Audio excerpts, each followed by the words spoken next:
The fortune disappeared. How did this happen? An empty ledger, a closed mint, a widow staring at unpaid invoices. That is where the story begins. Jacob Fugger built the house on metal and debt. He bought mines, he bought trade routes, he lent to princes and popes. He turned raw ore into cash and influence.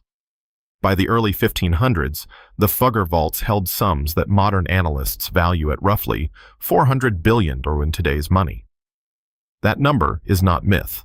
It is a forensic estimate. It compares to entire state budgets of the era.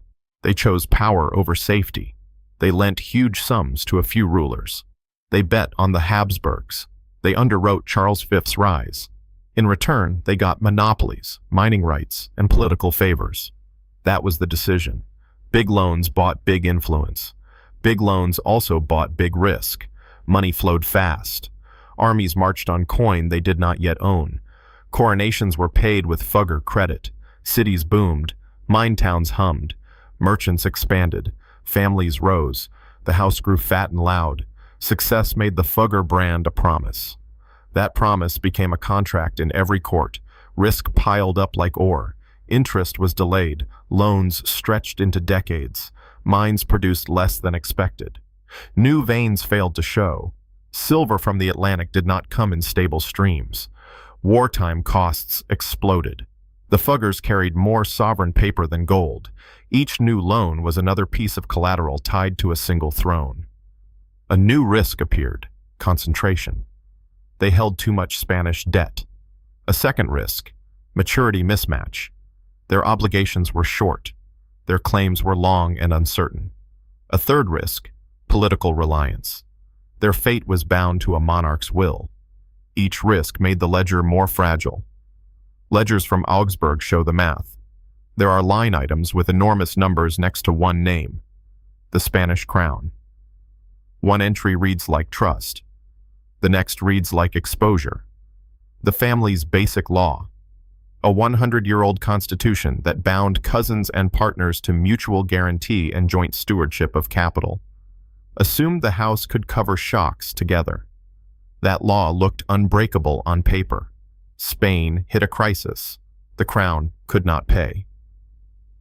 In 1557, the fiscal system collapsed into default. That was the turning point. The monarch simply declined to honor major obligations. Payments stopped. Shipments slowed. Collateral lost value. For the Fuggers, the loss was immediate. Expected repayments vanished. The market learned that the world's richest private actor could not cover its debts. That single refusal tore the basic law apart. The family constitution required shared sacrifice. It did not require unlimited capital. Cousins argued. Creditors grew impatient. Monopolies were contested. The internal rules meant to bind them together could not generate fresh coin. The house's governance failed under stress. Consequences followed in waves. Liquidity dried up. Merchants who had received letters of credit could not cash them. Mines laid off workers. Workshops lost orders. Cities expecting new hospitals and churches saw projects stall. The Fugger-led financial network contracted like a star collapsing. A new consequence appeared: asset fire sales. The family sold mining rights and trade monopolies at cut prices. Market prices fell because buyers smelled distress. Another consequence: reputation damage. Courts doubted Fugger guarantees. Political favors evaporated. A dynasty that financed emperors now negotiated with merchants for survival. The human toll was plain. Miners who had worked years in shafts were told to go home. A merchant's ledger shows a woman's name with a list of unpaid cloths. Artisans who supplied royal banners lost contracts overnight. A civic hospital in Augsburg closed a wing when its donors' funds were seized to cover debts. Lives contracted with each auction of property. Forensic numbers sharpened the shock. Modern recalculations put the Fugger peak at roughly $400 billion. Spain's wartime budgets in that decade were in the tens of billions by the same scale. One sovereign default erased wealth equal to a modern megabank. That makes this one of history's first systemic failures. A private actor was too entangled to survive a sovereign refusal. The family tried choices that might have saved them. They sought new partners. They restructured loans. They extended maturities. They asked courts to enforce payments.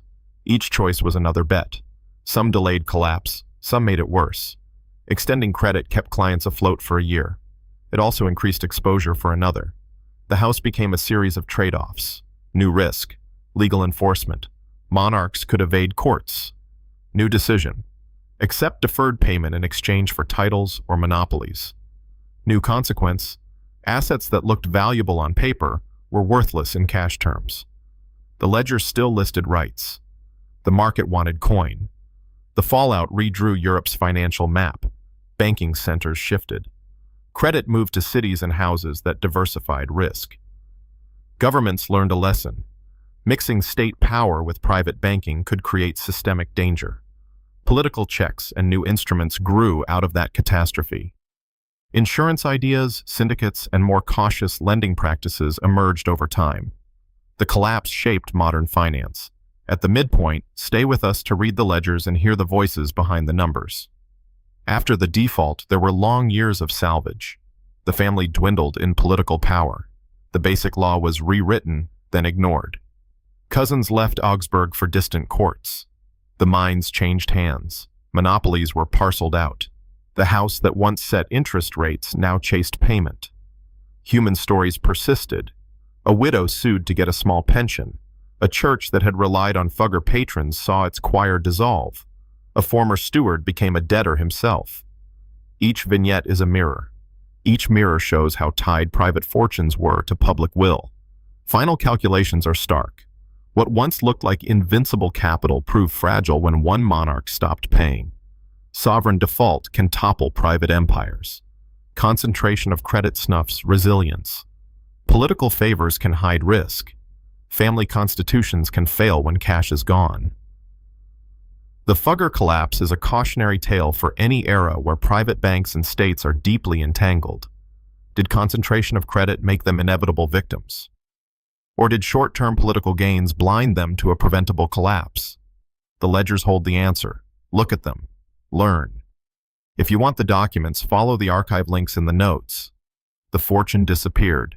The lessons remain. Study the numbers. Remember the risks. The basic law failed because a monarch chose not to pay. The rest was consequence.